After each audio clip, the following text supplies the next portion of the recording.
Hi, this is Stuart Weems, and thanks for listening to the Investopoly podcast. My goal is to give you simple, easy to understand insights, strategies and tips to help you master the game of building wealth.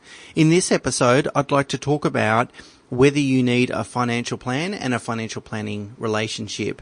And probably the best way to answer that question is to talk about what's involved in getting a financial plan, and then you can decide for yourself. A financial plan is simply the process of measuring the short, medium and long-term impact of your past financial investment decisions, or lack thereof, thereby allowing you to take corrective action today. Essentially, the foundation of the financial planning process is really the development of a financial model. And so a financial model allows us to put all your income, expenses, assets and liabilities into a financial model and project how they're going to behave, and we can work out then whether you're going to have enough money to retire on. Now, if you don't have enough money, then you've obviously got to look at the assets that you've got and divest of them and replace them, or make additional investments. But that's what I'm talking about when I say measure the outcome of your past financial decisions and whether you've been able to invest enough and invest in the right way so that you're able to meet your goals. Now, if you don't have enough money to fund a comfortable retirement, what you need to do is work out what investment tactics you might employ to ensure that you do have enough money by the time you get to retirement. So that could include contribute more into super, buy an investment property, invest in the share market, and so on. Of course, it's critical to ensure that you've got robust investment methodologies underpinning each tactic, so that you've got a robust share investment methodology, property investment methodology, and so forth. And I'm a big fan of evidence-based investment strategies because they really reduce risk, but that's another podcast for another day. In order to develop a financial plan, you need to know where you're heading, and really what you need is two goals. The first goal is, when would you like to have the flexibility to stop working for your money? So that is, and for some people, that might mean a staged or phased transition into retirement. So you might reduce, say, to 3 days a week after age 60 and then maybe nothing after 65. But when would you like to have that ability?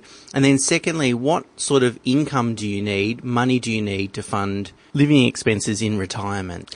Now, if you're like lots of people that I meet, you probably have no idea in relation to those two questions. So let me help you out. Most people I meet want to have the flexibility to retire between 60 and 65, somewhere in that vicinity.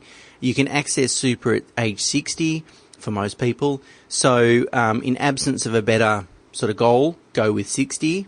In terms of how much money you need in retirement, a really good proxy is what you're spending today on general living expenses. If you don't know, you're going to have to work it out, and we've certainly got some blogs on our website that'll help you do that and take you through that process. Now, as a result of the financial modelling and the goal setting, a whole bunch of sort of to-do items should sort of fall out from that process.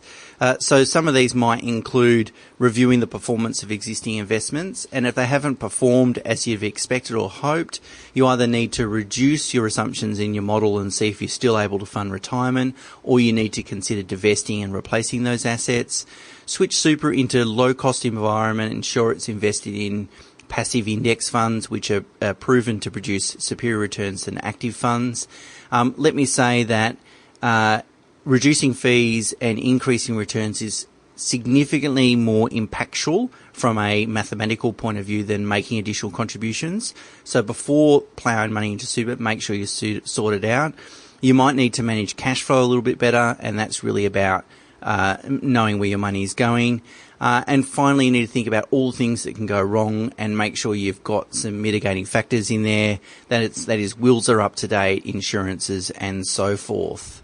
So once you've got a financial plan, do you really need an ongoing relationship with a financial planner is a common question. So let me talk through about what a financial planner will help you do, and you can decide whether you need that sort of assistance.